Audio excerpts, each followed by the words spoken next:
Jamie, we got to talk about something that's maybe not so good vibes, though.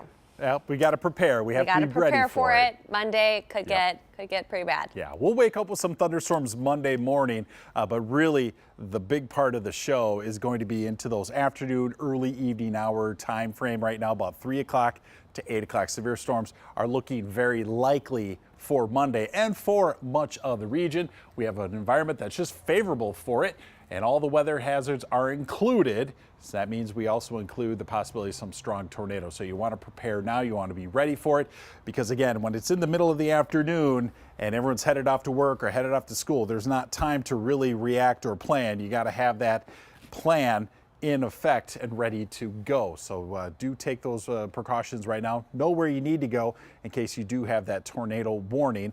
And I just want to reiterate that the SPC Storm Prediction Center does have the Twin Cities included in that moderate risk. And it's been a while since the Twin Cities have been in a moderate risk. Again, you have to go back all the way to 2011. And for that high risk, at any point in time, have we been in a high? The last time you'd have to go to June 7th, 2007. So again, this sort of scenario is rather rare for us this far up into the upper Midwest. So again, it is something that is certainly going to be taken very, very seriously.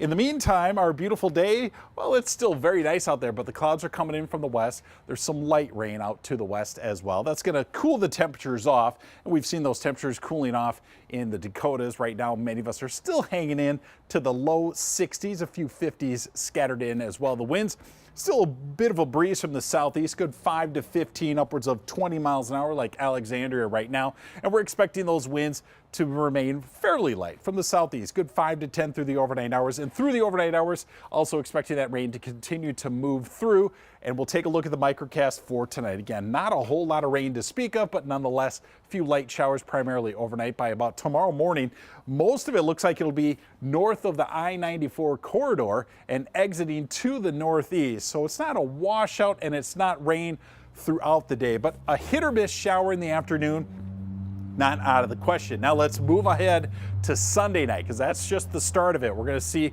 the storms lifting from about central Minnesota to northern Minnesota overnight up around St. Cloud, Brainerd, Grand Rapids. But it's a warm front that's coming through and you're going to see all the thunderstorm activity along that warm front and to the north for the afternoon. And once we get into the later part of the afternoon, through the morning hours into the afternoon, now we have the second round, the isolated storms in western Minnesota. Those are going to be working their way east. You can see as you get 4, 5, 6, even late as 7 o'clock around the Twin Cities and moving into western Wisconsin, 6, 7, 8 o'clock. A few leftover thunderstorms and then things finally quieting down, but it's still 60s tomorrow. A lot of cloud cover out there. Like I said, some morning showers. The rest of your day will include those clouds. And then once we get past Monday, the weather will certainly quiet down. It looks like by this time next week, we'll be enjoying another beautiful weekend.